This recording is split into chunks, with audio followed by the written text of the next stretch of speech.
eu queria só complementar uma coisa que o pastor João disse. Deus não entrega chaves para quem não honra a porta. Você entendeu? Deus não entrega chaves para quem não aprende a honrar a porta. Quem é a porta? Quem é a porta? Jesus.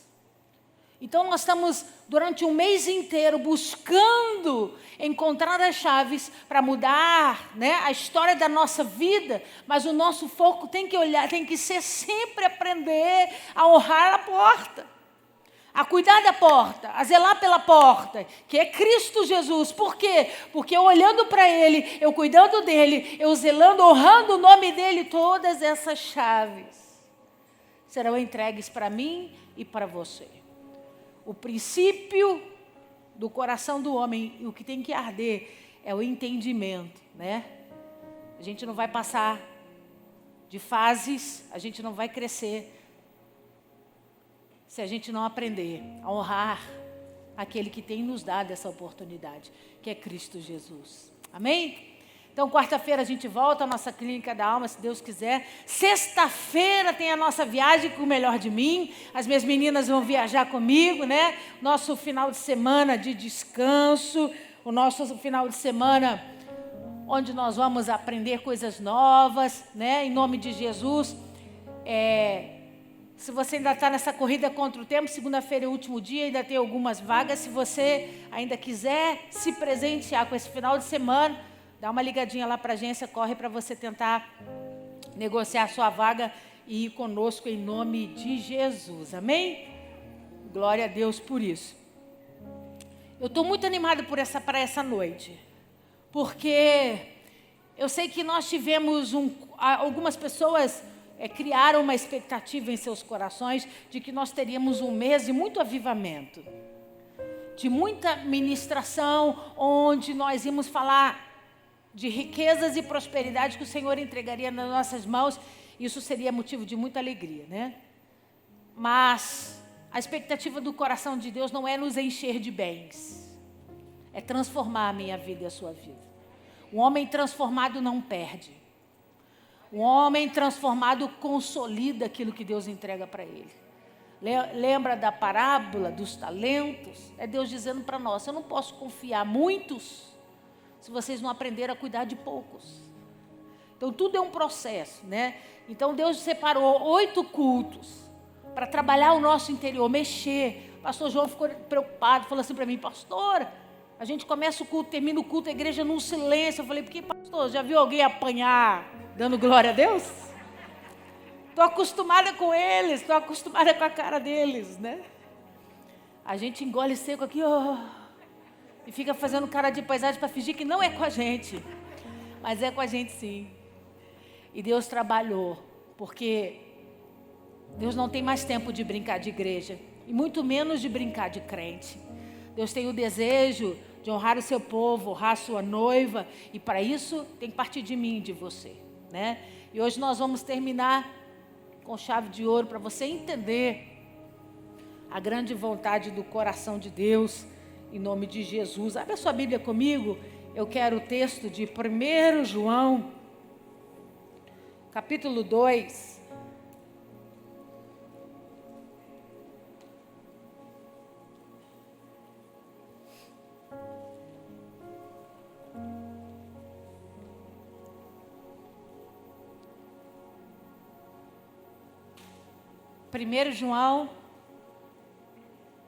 Primeira carta de João, capítulo 2, eu vou ler o verso 15.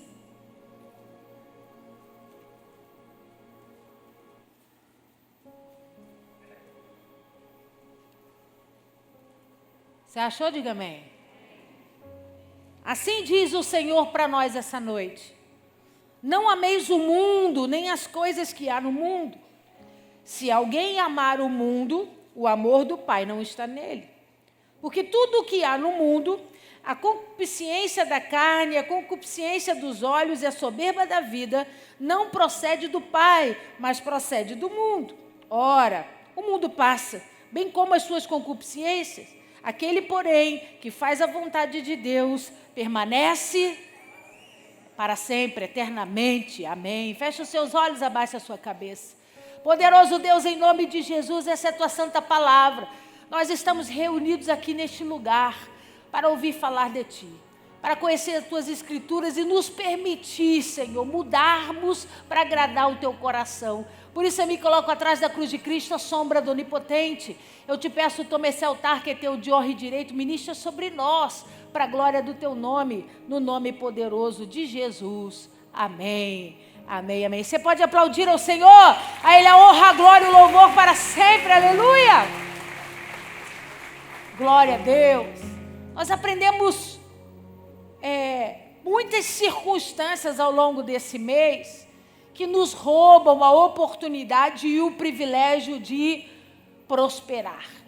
Também entendemos que prosperidade não fala exclusivamente de dinheiro, mas da ausência de necessidades, de tomadas de decisões e escolhas pautadas em comportamentos que Deus honra, que Deus estabelece novos padrões sobre as nossas vidas. Passeamos na Bíblia Sagrada e teve culto que realmente eu queria ter 2 horas para poder me aprofundar um pouco mais.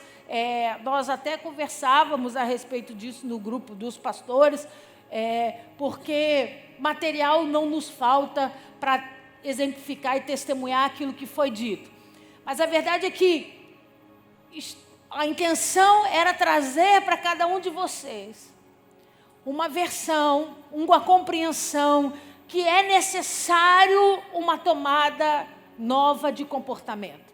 Até aqui nós tentamos muitas coisas, fizemos muitas coisas diferentes, só que agora não tem que ser baseado em experiências alheias, mas no poder da palavra de Deus, naquilo que Deus tem nos revelado. E Deus então abriu o seu leque, nos instruindo a buscarmos comportamentos, diferenciados. Quem lembra das 7 até aqui? Nós estudamos o primeiro comportamento, que fala de quê? Generosidade. O segundo, honra. O terceiro, trabalho. Você não vai crescer se não trabalhar, a não ser que você tenha nascido numa casa, de gente próspera, que você possa ter essa molezinha da vida aí. Do contrário, a porta do trabalho é fundamental para trazer estrutura e equilíbrio sobre a sua vida. Quarto culto, nós falamos de a ação de graças, manifestação de gratidão sobre a terra. Quinto culto, honestidade. Vocês de máscara eu não entendo nada. Honestidade. Sexto culto, interesse sobre as coisas de Deus, sobre as obras de Deus. Sétimo culto, que foi quarta-feira passada,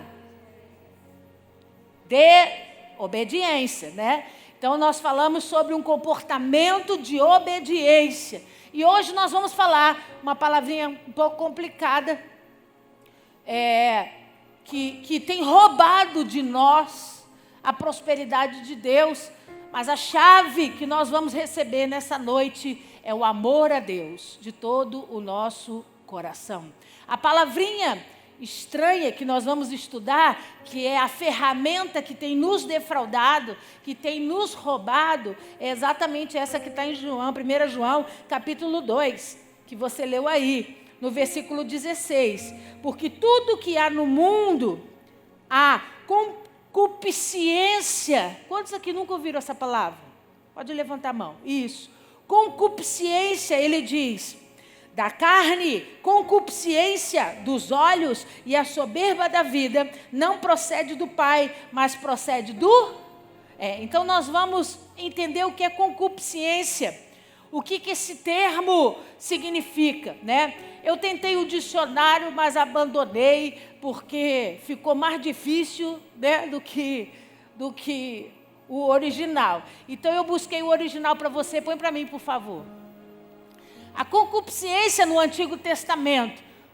No Antigo Testamento, a palavra concupiscência pode traduzir o hebraico nefesh, que significa um desejo ardente.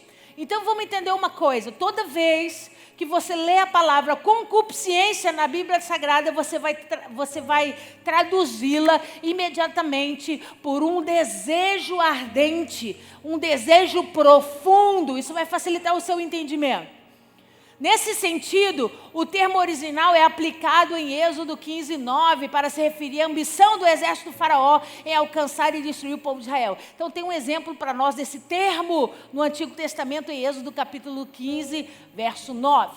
Em alguns casos, a palavra concupiscência também traduz outro termo hebraico, tav, que é aplicado no sentido de luxúria, desejo excessivo, como em Números e Salmos. Então, basicamente, a tradução de concupiscência é desejo. Ele pode ser ardente, ele pode ser excessivo, né? Ele vai variando mediante os exemplos dados na palavra. Mas, basicamente, a tradução é essa. Mas no Novo Testamento, põe para mim.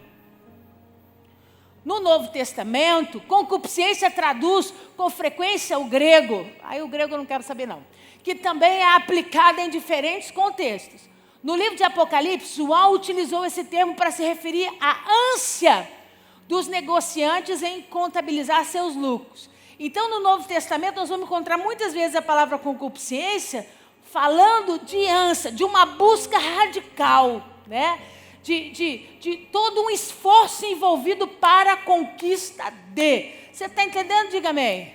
Mas, pastor, isso não é bom? Não é bom ter desejo intenso, uma busca desejosa e intensa, desde que seja por aquilo que agrada ao coração de Deus e está debaixo da vontade de Deus. Toda concupiscência, presta atenção, que te afasta de Deus e te rouba o propósito, vai te levar à escassez da prosperidade. Então, nós precisamos entender que nós temos buscado uma vida de concupiscências, uma vida de desejos mútuos e ardentes. Por quê, pastora? Por coisas, por pessoas, por situações.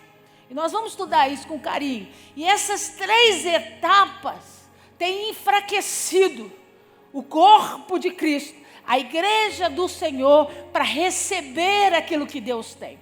Então, é o que eu vou dizer para você: toda vez que o seu coração tende a desejar muito por alguma coisa, por alguém, né, ou por alguma situação, se você não observar o parâmetro de Deus e a vontade de Deus sobre isso, isso pode ser uma cilada sobre a sua vida. Então, nem sempre aquilo que arde no seu coração é a vontade de Deus. Já vi jovens darem a vida ou investirem a vida em relacionamentos fracassados, porque estão envolvidos numa concupiscência, num desejo ardente de conquista, mas na total ausência da direção do Espírito Santo, que os leva ao tropeço, que os leva à queda. Você está aí, diga amém. Então, nós precisamos começar a analisar. E olha para esse irmão que está do seu lado e diga para ele: eu quero crer que você seja maduro para separar as coisas. Olha para mim. Pergunta para mim: separar o que, bispa? Separar a tua vontade da vontade de Deus. Uma coisa é o que você quer, outra coisa é o que Deus quer para você. Os maduros sempre buscarão ouvir primeiro qual é a vontade de Deus para mim. Por quê, pastor? Isso encurta o caminho. Isso impede tropeços. Isso não permite perdas. O povo de Israel demorou 40 anos para chegar na terra prometida, porque eles fizeram tudo que não podia. Eles adoraram deuses estranhos, eles murmuraram contra Deus, mas principalmente, eles ficavam buscando alternativas para saciar o seu eu. Nós saímos, Deus nos tirou do Egito. Deus nos arrancou de uma terra de lá, mas a verdade é que nós estamos caminhando 3 dias no deserto e eu já estou com saudade do Egito. Porque lá tinha as comidas boas, tinha alho para comer. Eu estou com saudade das coisas que eu tinha no Egito. Imagina, toda vez que você levanta uma conversa boba dessa, como que fica o Espírito de Deus? Deus investiu pragas sobre o Egito para sentenciar Faraó e seus deuses. Deus investiu uma ordem cronológica dos fatos até o ponto da libertação e da saída do Egito. Deus investiu a palavra, Deus investiu em poder para retirar o povo do Egito e levá-lo para a terra que ele sonhou. Era o sonho do coração de Deus. Mas o que o povo diz? Eu tenho saudade do Egito. O que você diz quando você fala isso? Eu não estou nem um pouco preocupado com o preço que o Senhor pagou. Eu não estou nem um pouco preocupado com tudo que o Senhor operou para me dar o bom e do melhor que o Senhor sonhou para mim. Porque na verdade as minhas raízes estão em mim mesmo. As minhas raízes estão no eu quero, no que eu sonho, no que eu promovo. Você está aí? E nós vamos sair dessa noite, meu irmão, na autoridade do nome de Jesus, libertos dessa raiz da concupiscência. Porque nós precisamos ter maturidade para buscar a Deus. Precisamos ter maturidade para entender a vontade perfeita de Deus sobre nós. Chega de perdermos, porque estamos olhando para as nossas concupiscências, para os nossos desejos ardentes, para os nossos desejos momentâneos. Põe para mim, por favor. Vai direto para aí? Tá ótimo. Então vai lá comigo em Gênesis capítulo 3. Primeira vez na Bíblia Sagrada que a concupiscência manifesta sobre a terra, porque sobre a história veio sobre Lúcifer primeiro.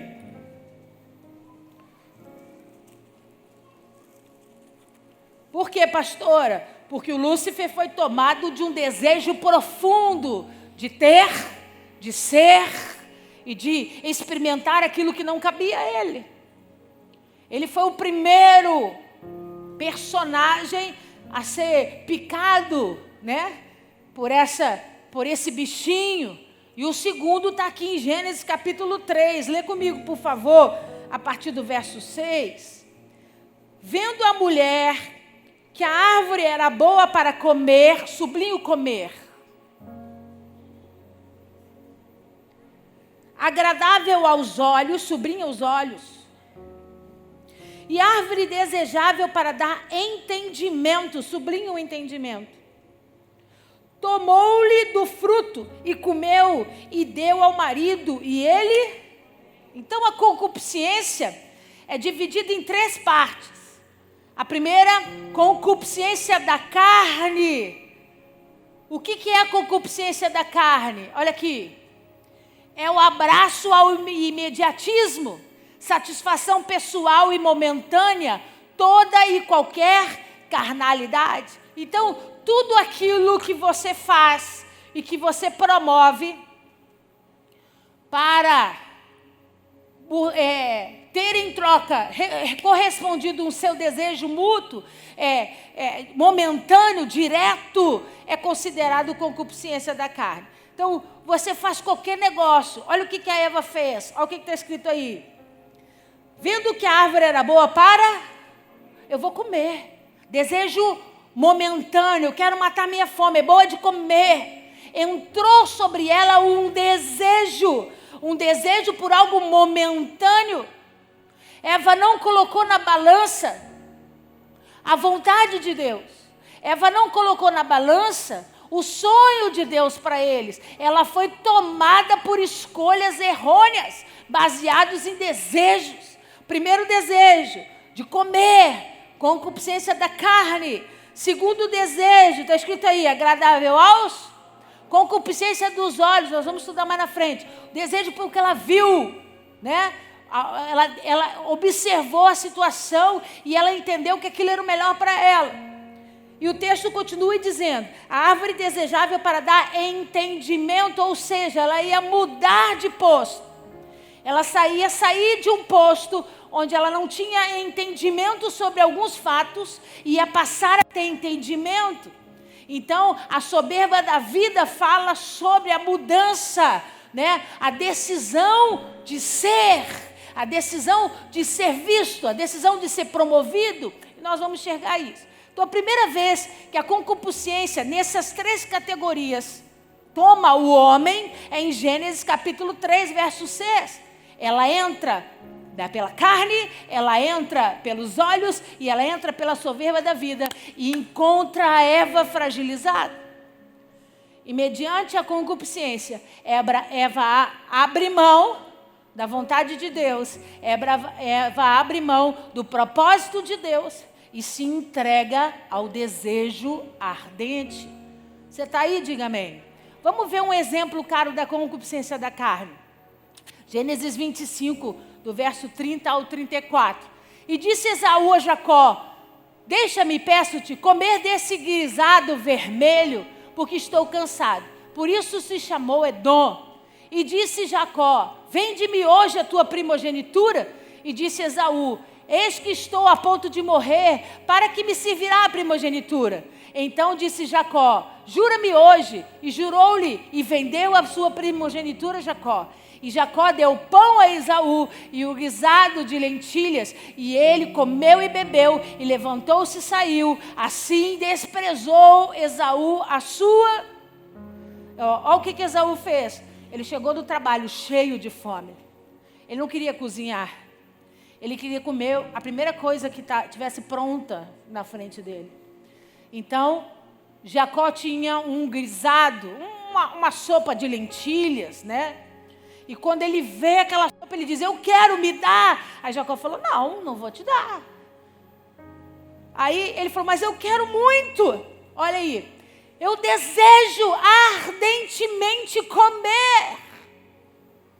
E aí Jacó, que não é bobo nada, disse assim: tudo bem, vamos fazer uma troca. Eu te dou o guisado, eu te dou a sopa de lentilha para matar a sua fome, e você me entrega a herança da tua primogenitura.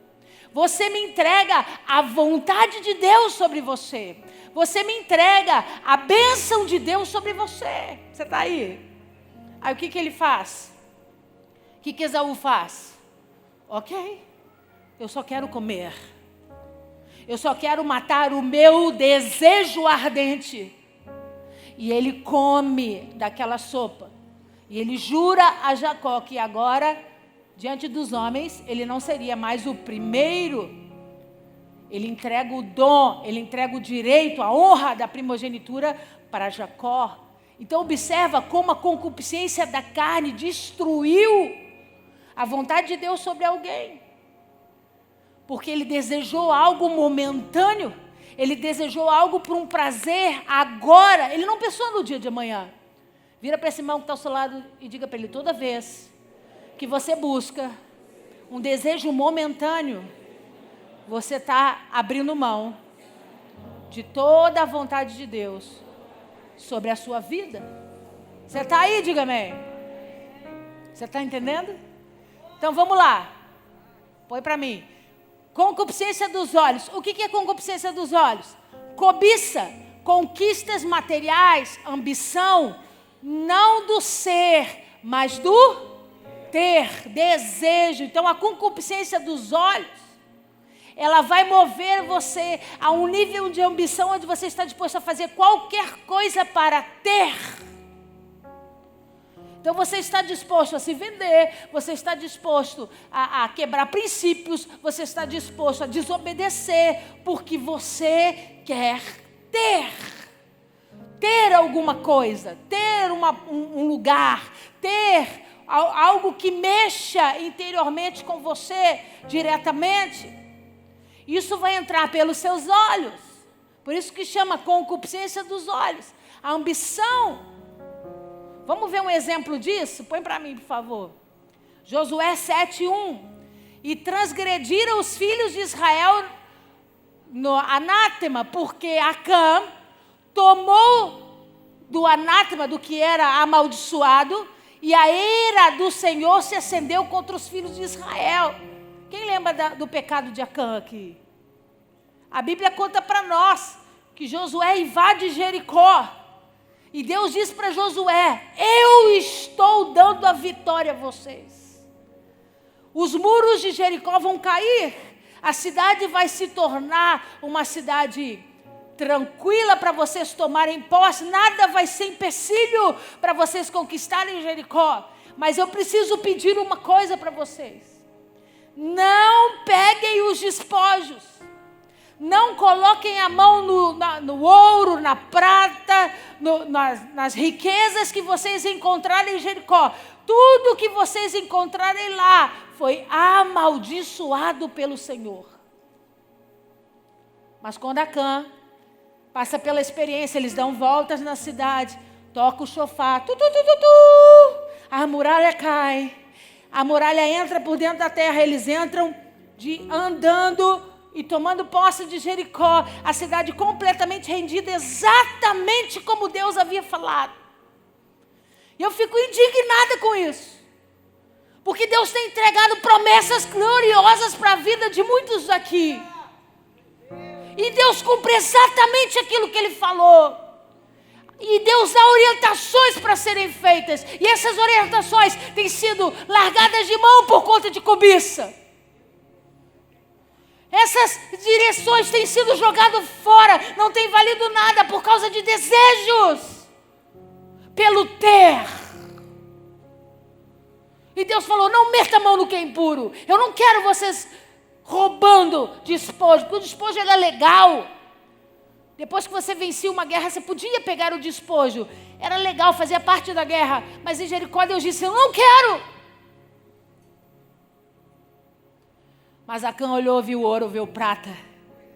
Acã viu coisas que eram interessantes para ele. E ele pega esses objetos escondidos de toda a tribo. E esconde. Pastor, o que começa a acontecer? Israel começa a perder guerras pequenas. Deixa eu falar uma coisa para você na autoridade do nome de Jesus. Um homem de Deus não é um homem que experimenta do poder de Deus. Um homem de Deus é aquele que permanece fiel até o fim. Ele venceu grandes guerras e começou a perder guerrinhas bobas. Eles foram enfrentar a cidade de Ai. Deus já entregou na nossa mão, vai ser vitória. Chuchu, beleza. Perderam. E Josué, que ele é bobo nada, levantou a orelha, regalou bem o canto branco do olho dele e disse assim, tem alguma coisa errada. Porque Deus prometeu e nós não estamos vivendo a prosperidade, a bonança que Deus nos prometeu. O que está acontecendo? Quando você deseja ter acima da vontade de Deus, Deus autoriza você começar a perder em guerras pequenas. Você vai começar a experimentar de perdas em coisas bobas, que você jurava que você sabia fazer, que você sabia administrar, e você vai perder. Porque Deus está dizendo, não importa as vitórias do passado, eu preciso de um povo fiel e obediente à minha palavra. Então a concupiscência dos olhos é o desejo ardente pelo ter. A busca desenfreada, você vai fazer qualquer coisa para ter. Não, se é para ganhar dinheiro, a gente vende troço errado. A gente vende troço falsificado. Se é para ganhar dinheiro, a gente engana as pessoas. Se é para ganhar dinheiro, para ter, a gente está disposto a fazer qualquer negócio. Concupiscência dos olhos, você está aí? Põe para mim, por favor. E o terceiro é a soberba da vida. Ambição não do ter. Presta bem atenção nisso. Quem está mordido pela soberba da vida, ele não tem ambição pelo ter. Você não vai ver ele se movendo para conquistar bens, para ganhar coisas. Não. O comportamento dele é diferente. Ele vai ter ambição pelo ser. Ele pode dormir num colchão velho em casa. Ele pode estar sem água em casa. Ele pode estar passando pelo maior perrengue que ele tiver.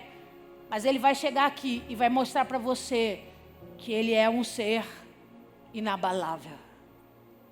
Que ele tem uma capa a ser vista, porque a aparência é mais importante do que a realidade. Então ele vai fazer qualquer coisa para ser reconhecido, para ser visto, para ser aplaudido, para as pessoas olharem para ele e dizer, uau, que legal você é. A ambição não do ter, mas do ser, busca pelo reconhecimento. Soberba, arrogância e prepotência são características de quem está debaixo da soberba da vida. Então, ele quer mais do que o irmão caia para ele tomar o lugar dele. Ele não vai dar orientações saudáveis para o irmão crescer no evangelho. Ele vai dar coisas medianas, porque eu quero que ele fique aqui embaixo, deixa que eu cresça. Eu quero que as pessoas me vejam. Eu é que quero ser reconhecido. Eu é que quero abrir o culto, pregar no culto. Eu que quero ser chamado de ministro. Eu é que quero. Soberba da vida é a ambição, é a concupiscência, é o desejo ardente pelo ser. Pessoas que fazem qualquer coisa pelos títulos. Inclusive vender a sua índole. Inclusive vender o seu caráter. Estão dispostos a fazer qualquer coisa, desde que ele seja chamado de doutor, de pastor, de qualquer no final. Olha o que diz Apocalipse. Mas algumas poucas coisas tenho contra ti. Aí, pastor.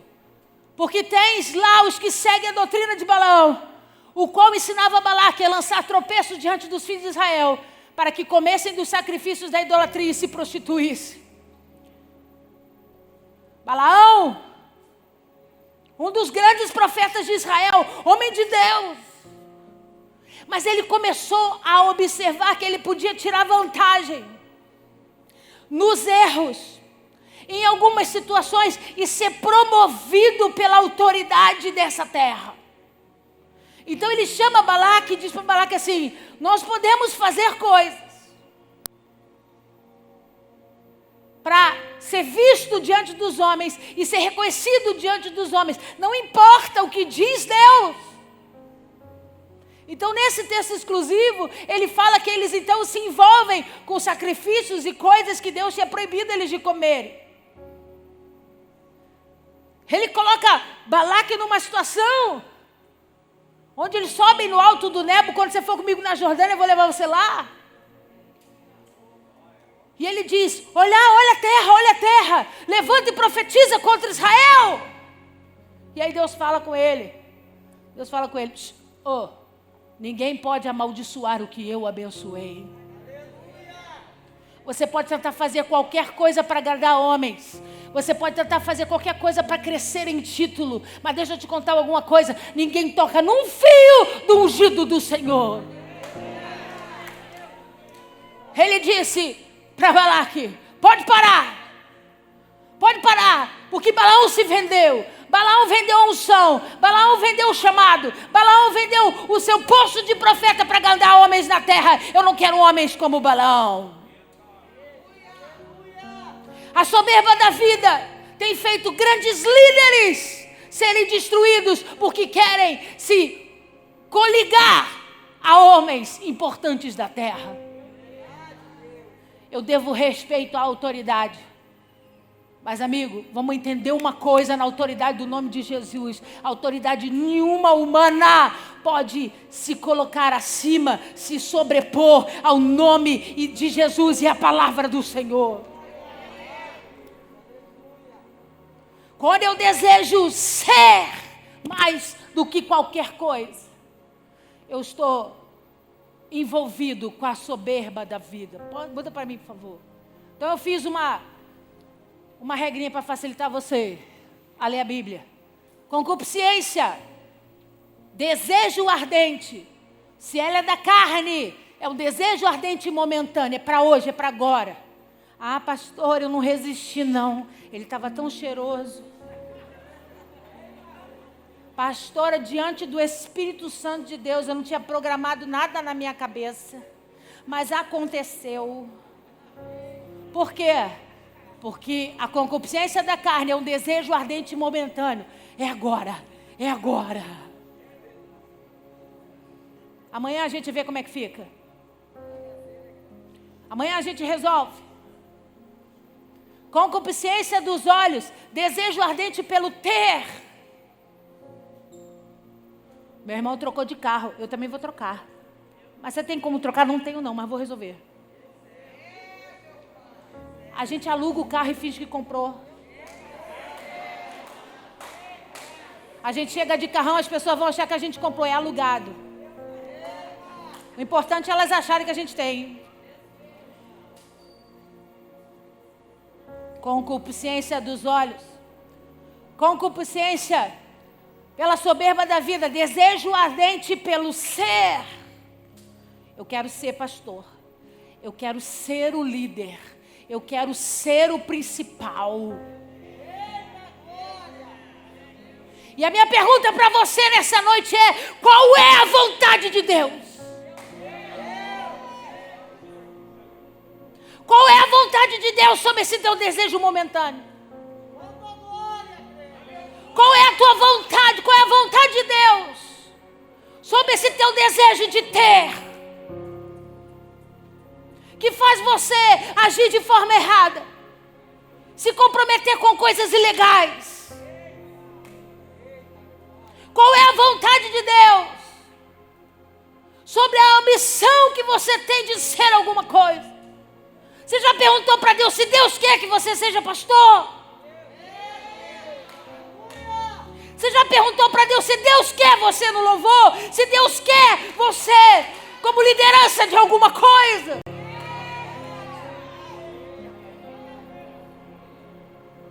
Porque, amigo, deixa eu te contar um segredo, que eu posso falar por mim mesmo. Quando Deus quer, as portas se abrem sozinhas, você não tem que dar jeitinho com a sua mão, não.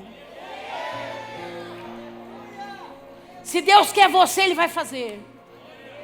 Se Deus escolheu você, Ele vai colocar você, e todas as outras coisas vão cooperar para o bem do propósito que Ele estabeleceu sobre a tua vida. Aplauda o Senhor.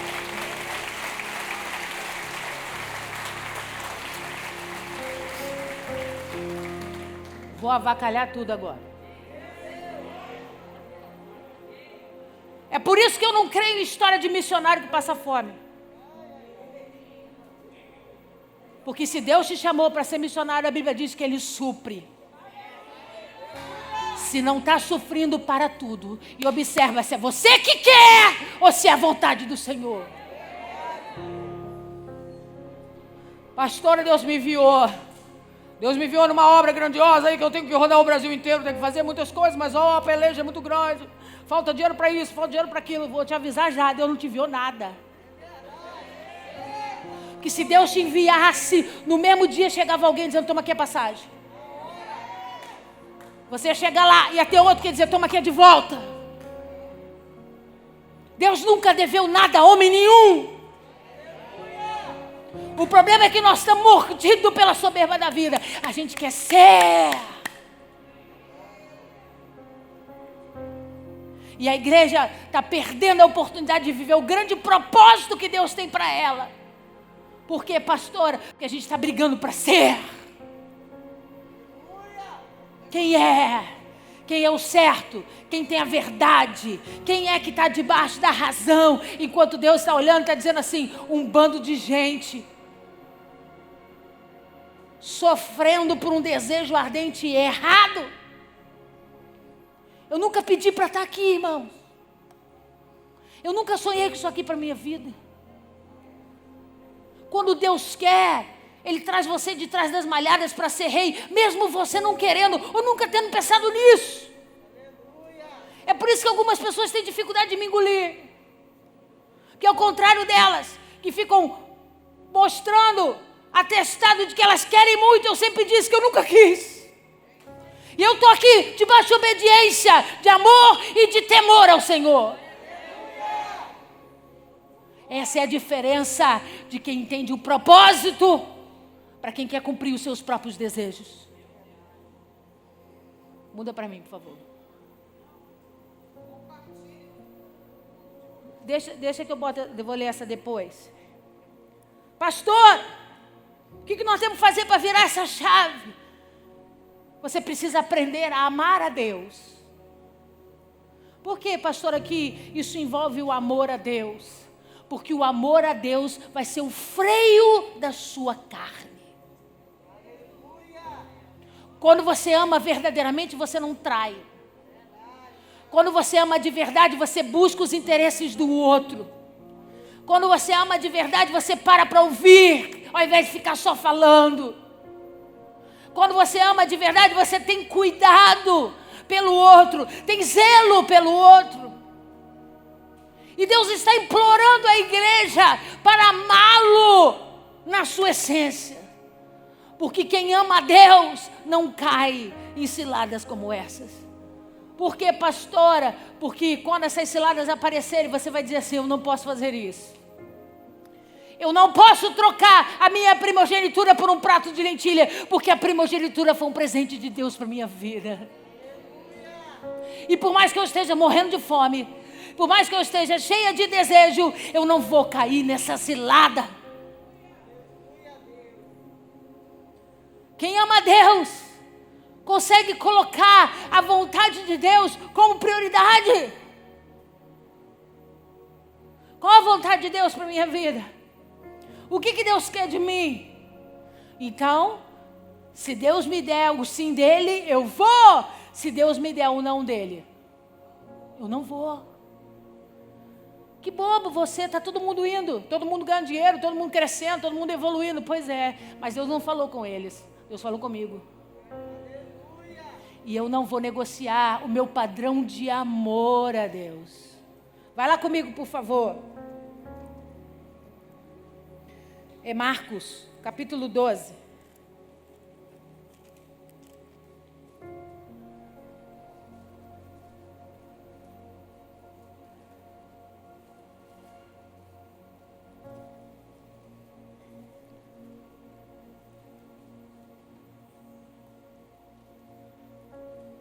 Marcos capítulo 12, 29. Respondeu-lhe Jesus: o principal é, diga, o principal. O principal. O principal. O principal. O principal. O principal. O principal. O principal. O principal. É isso aí que tem que ser, irmão. Esse é o princípio. Essa é a base. É isso que Deus quer de nós. O principal é: ouve, ó Israel, Shema Israel, o Senhor nosso Deus é o único Senhor.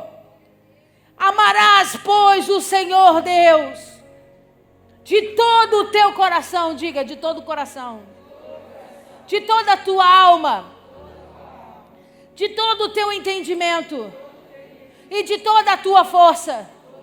Diga, coração, alma, entendimento e força. Coração, alma, entendimento e força. Pastor, o que significa isso? Que está selado dos 4 lados, irmão. Você tem que amar a Deus acima do que arde dentro do teu coração. Deus tem que vir em primeiro lugar, antes de qualquer outra coisa. Você ama seu pai e sua mãe? Amém ou não amém? Você ama seus filhos? Amém ou não amém? Você ama seu esposo, sua esposa? Pois é, Deus tem que vir em primeiro lugar. Porque toda vez que você ama mais seu marido, sua esposa, seus filhos do que a Deus, você não está cumprindo o que diz as Escrituras. Tem muita gente que se perde no caminho do Evangelho, porque pessoas que ela ama não andam mais com Cristo, ou tem resistência de vir a Jesus. E aí eles preferem: pastor, eu não posso abandonar a minha família. Eu entendo perfeitamente. E eu entendo que é necessária a sua presença como testemunho para a mudança deles e transformação. Mas deixa eu te contar uma coisa: salvação é individual.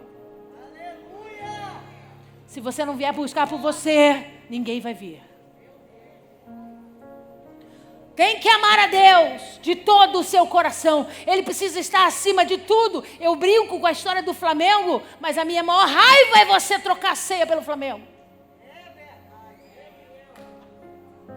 E pode ser qualquer um, que eu não estou nem aí. Por que, pastora? Porque, amigo, tem que ser acima das suas paixões carnais. Tem que estar acima dos seus desejos mútuos e momentâneos. A gente podia viajar hoje. Vamos curtir o dia, está um sol lindo, vamos para a praia. Oh, que delícia ir para a praia, que delícia ir para a praia. A gente tem todos os domingos para ir para a paz. Domingo de ceia. Domingo que você vai comer do corpo e beber do sangue. Você vai abrir mão da aliança, do momento que o mundo espiritual sela a tua bênção, para ficar torrando no sol. Pastor, o nome disso é religiosidade? Não, meu amigo, o nome disso é amor. Porque em quem ama cede. Por amor, você tem prioridades. Tem que amar a Deus de todo o teu coração. Pode parar o relógio. Pode parar. Tem que amar o Senhor de todo o teu coração. Aí ele diz assim: de toda a tua, é acima dos seus achismos. Eu amo a Deus, mas eu acho, não tem que achar nada. Ah, mas é que eu acho às vezes Deus, você não tem que achar nada. É acima dos seus achismos, é acima dos seus emocionalismos. Tem que estar acima, muito acima disso. Porque o diabo vai te ganhar nas suas emoções. O diabo vai te ganhar naquilo que balanceia você, é naquilo que vai levar você. Se você resiste nas emoções, amigo, ele não faz festa com você não. Por que você não vai? Por que você não vai experimentar? Porque eu amo a Deus. Pastora, por que você não faz isso? Todo mundo faz. Porque eu aprendi a amar a Deus. Não é porque eu sou santa, não. Porque ninguém é. Não é porque eu sou perfeita, não. Porque ninguém é. É porque eu decidi, eu tomei uma decisão na minha vida. Eu vou amar a Deus em primeiro lugar. Quando eu comecei a namorar o pastor Fábio, eu disse para ele: muito legal, gostei de você, né? Pode ser que dê certo o caldo aí, né? Mas ó, eu tenho um chamado na minha vida. E Deus me chamou para pregar as nações. E eu vou viver a promessa de Deus na minha vida. Qual é a sua opinião sobre isso? Não, mas eu admiro o teu chamado. Por isso que eu gostei de você. Eu falei, então seja um cooperador. Não alguém que venha competir ou alguém que venha me desestimular. Porque o meu primeiro lugar é para o Senhor. Pergunta para esse irmão que está ao seu lado: você tem coragem? Não preciso nem ouvir sua resposta. Só o sangue de Jesus. Aí a Bíblia continua e diz assim: de todo o teu coração, de toda a tua alma, de todo o teu entendimento. O que é entendimento? Razão. É uma escolha fria. Não vai passar por sentimento. Eu não estou sentindo de ir na igreja. Você não tem que sentir nada. Você tem que botar lá na agenda. Culto público. É lá na igreja que eu sou curado. É lá na igreja que Deus trabalha o relacionamento. É lá na igreja que Deus me limpa. É lá na igreja que Deus me aperfeiçoa. Entendimento, razão, escolha. Ah, pastor, eu dei uma vacilada aí. Aí eu vou me ausentar um pouco da igreja porque eu fico com vergonha dos irmãos. Você tem que ter vergonha do que você fez de errado. Contra Deus. Não contra os irmãos. Decida encarar os seus problemas e mudar. Entendimento. E por último ele diz o quê? De toda a sua força.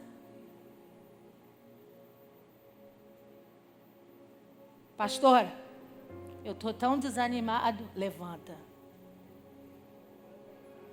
Ai, pastor, os tempos são maus. Levanta. Ah, pastora, lá em casa está todo mundo murchinho. Levanta. É de toda a sua força. Ninguém manifesta amor sem manifestar ações. O teu levantar é a ação que Deus vê. A tua decisão de ir, de vir, é visto como posicionamento de quem ama. Escolha de quem ama. Força. Eu tenho uns crentes muito safados, sem vergonha. Busca a vida toda para Deus abençoar. Aí Deus começa a abençoar, ele some da igreja. Por que você não está indo mais, irmão? Ah, é correria da vida. Aí é porque eu sou muito de Deus. Porque a vontade era de orar assim: Deus tira tudo, faz igual o Jó. Para eu ver se você ama a Deus ou não. Deus te abençoou? Deus trocou seu trabalho? Deus trocou seu carro? Deus te deu uma casa nova? Eu quero você aqui. De toda a sua força. Pastora, irmão, enfrentando chuva, agora tem crente açúcar. Choveu, não vem. Pastor João pegava 3 ônibus para ir para a igreja, com as crianças tudo pequenas. Hoje, eu não tenho dinheiro do Uber. Eu não vou porque eu não tenho dinheiro do Uber. Se Deus fosse igual a você, você orasse para Deus pedindo alguma coisa, Deus falasse com você assim: hoje eu não estou afim. Não está passando no meu coração te abençoar hoje. Eu não estou querendo ouvir você hoje. Toma vergonha nessa cara, crente. Vira para esse irmão que está ao seu lado e diga: eu preciso aprender a amar a Deus de todo o meu coração, minha alma, meu entendimento e minha força. Vai lá comigo, por favor, eu vou terminar. Mateus 4.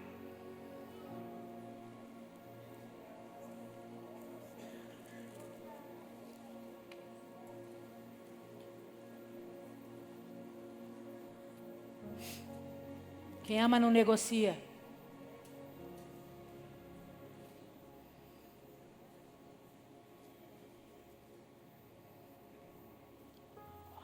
Ó você, pastor, eu estou fazendo um jejum de 21 dias.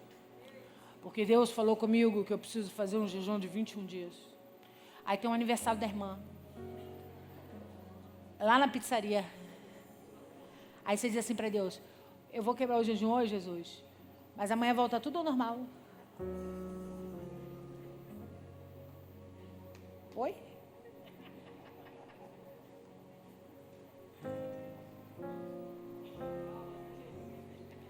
Mateus, capítulo...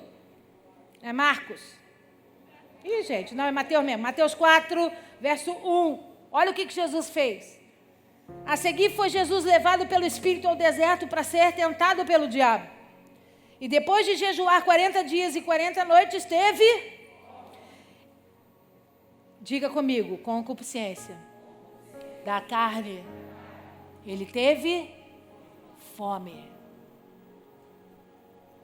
Ele podia desejar comer. Ele precisava saciar um desejo momentâneo. Ele estava fraco, ele estava com fome. Então o tentador aproximou-se dele. Se és filho de Deus, manda que essas pedras se transformem em pães. Jesus, porém, respondeu. O que Jesus respondeu? O que Jesus respondeu? Aprenda uma coisa: na autoridade do nome de Jesus não se vence concupiscência discutindo com ela. Eu não posso ficar com você. Eu não posso cometer esse pecado. Eu não posso cometer esse delito, porque Deus vai ficar triste comigo, porque eu vou dizer, não! A gente vence a concupiscência declarando o poder da palavra de Deus. Ele disse: não só de pão viverá o homem, mas de toda a palavra que procede da boca de Deus. Sabe por quê, diabo? Porque eu amo meu Senhor acima dos meus sentimentos, da minha emoção, do meu entendimento e da minha força. Eu posso estar caindo de fome aqui, mas eu não vou negociar princípios. Sabe por quê, diabo? Porque ele não negocia princípios. E se eu amo de todo o meu coração, eu vou servi-lo, eu vou obedecê-lo e eu vou cumprir o seu propósito sobre a terra. Ele diz: então o diabo levou a cidade santa, colocou-o sobre o pináculo do templo e lhe disse: se és filho de Deus, atira-te abaixo, porque está escrito: aos seus anjos ordenará a teu respeito que te guardem, e eles te sustentarão nas suas mãos, para não tropeçares em pedra alguma. Diga comigo: soberba da vida. Por que o diabo queria? Que Jesus declarasse: eu sou. Ele queria que Jesus dissesse: Eu sei que se eu me lançar aqui, os anjos todos virão para me resgatar, porque eu sou Deus sobre a terra. Foi isso que Jesus respondeu? O que Jesus respondeu? Versículo 7. Também está escrito: não tentarás o Senhor teu Deus. O que ele disse para o diabo? Eu sei quem eu sou. Mas nós não estamos discutindo sobre quem eu sou. Nós estamos falando sobre quem é maior do que eu. Sobre quem eu manifesto o meu amor, a minha dedicação, o cumprimento do propósito sobre a minha vida. Eu não vou fazer nada para me promover sobre a terra. Sabe por quê, diabo? Porque ele sabe quem eu sou. Antes de você nascer, ele já tinha te chamado de doutor, de pastor, de mestre, de levita, de ungido, de escolhido. Ele não precisa que os homens te reconheçam. Ele já te reconheceu. E quando você tem entendimento sobre isso, você vence a soberba da vida. Ele continua dizendo que o diabo não desiste, não. Levou ainda o diabo a um monte muito alto, mostrou-lhe todos os reinos do mundo e a glória deles. E ele disse: tudo isso te mostrarei e te darei, prostrado me adorares. Então Jesus lhe ordenou: retira-te, Satanás, porque está escrito: ao Senhor teu Deus adorará, e só a Ele dará, diga, concupiscência dos olhos. Por que, pastora? Porque ele promove a manifestação, a ganância pelo ter. Ele diz para Jesus: esquece Deus, olha para mim, se você me adorar, eu te darei todos esses reinos, te darei. Ter.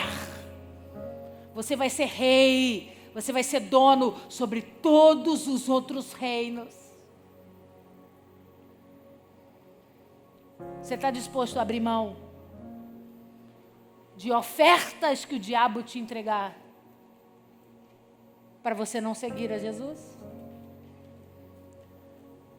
Olha a resposta de Jesus. Então Jesus lhe ordenou, versículo 10: retira-te, Satanás, porque está escrito: ao Senhor teu Deus adorarás, e só a Ele darás. Eu não sei se Deus vai me dar todos os reinos. Eu não sei se Ele vai me entregar todas essas cidades que você me mostrou. Mas não importa, eu não vou trocar Ele por você. Eu não vou trocar a posição de Deus em mim por causa de promoção nenhuma. O amor a Deus fiel põe você em posições. Pastora, por que você não entra em lugares? Não é porque eu sou proibida, é porque eu amo a Deus. E o amor de Deus me constrange. O amor de Deus me faz decidir por Ele, ao invés de qualquer outra situação que me beneficie. Você está entendendo? Diga amém. Põe para mim então agora. É a última, não é? Sabemos que Deus age em todas as coisas para o bem daqueles que o... Então, amigo, olha o que eu vou te dizer. Quando você decide amar a Deus de todo o seu coração, de toda a sua alma, de todo o seu entendimento, de toda a sua força, olha o que ele diz. Deus age em todas as coisas. Ele vai agir na sua vida sentimental. Ele vai agir dentro da sua casa, da sua família. Ele vai agir na sua vida financeira. Ele vai agir na sua vida ministerial. Porque Ele vai agir em todas as coisas. Me diz se existe alguma outra qualificação, senão prosperidade a respeito disso. Ele diz, daqueles que o amam, dos que foram feitos chamados de acordo com o seu... amigo, é a vontade dEle em primeiro lugar, é a escolha dEle em primeiro lugar, é o sonho dEle em primeiro lugar, é a porta dEle em primeiro lugar. É a vontade dEle soberana sobre a minha vida e a sua vida. Quando eu entendo isso, eu não negocio esse amor. Eu sei que Ele vai agir em todas as coisas sobre a minha vida. Quando você conhece um crente maduro que ama a Deus, assim, você vai reconhecer a prosperidade dEle em todas as áreas. Por quê, pastora? Porque é promessa de Deus. É a palavra de Deus que promove o homem todas essas coisas. Fique de pé no seu lugar. Chamar os oficiais aqui, por favor.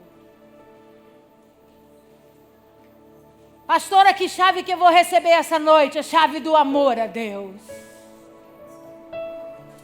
Eu não quero que você se apaixone por Jesus, porque paixão dá e passa.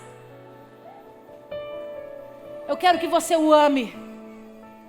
E que você aprenda a amá-lo. Numa intensidade, numa profundidade. Para alguns até de uma forma radical, porque é necessário no primeiro momento. Para proteger você de toda e qualquer concupiscência da vida. O diabo vai promover desejos ardentes na carne, nos seus olhos, pelas coisas momentâneas, pelo ter, pelo ser. E só o amor de Deus nos protegerá. Só o amor de Deus vai nos fazer decidir e tomar as escolhas certas. Quantos aqui já não foram tomados por um desejo ardente que fez você cair e tropeçar? E fez você voltar para o final da fila? Onde depois que tudo passou, você parou e disse: por que eu fiz essa besteira? Por que eu tomei essa escolha? Por que eu não ouvi a voz de Deus? Deus não tem mais tempo para ficar nos repreendendo como se fôssemos bebês. Ele não quer uma declaração de amor. Ele quer uma vida manifesta de amor. Jesus nunca disse um eu te amo para ninguém. Se Jesus viesse na nossa geração, ninguém o reconheceria como Senhor. Porque nós, os teólogos, íamos dizer: como pode alguém se declarar filho de Deus se ele não consegue olhar para o irmão e declarar que ele ama o irmão? Porque aquele que odeia o irmão não tem parte com Deus.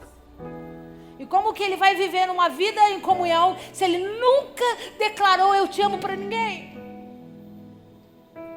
Para ensinar a mim e a você que as palavras o vento leva, as ações não, o comportamento não. Quem ama de verdade age. Quem ama de verdade faz. Quem ama de verdade toma posicionamento. Não adianta cantar sobre o amor. Não adianta falar sobre o amor. A gente precisa aprender a viver o amor de Deus. Não importa se você não fica dizendo: Jesus, eu te amo. Mas obedece. Mas busca saber a vontade dEle. Busca ouvir os seus propósitos. Deus está olhando e dizendo: como me ama aquele filho. Como me ama aquele meu servo.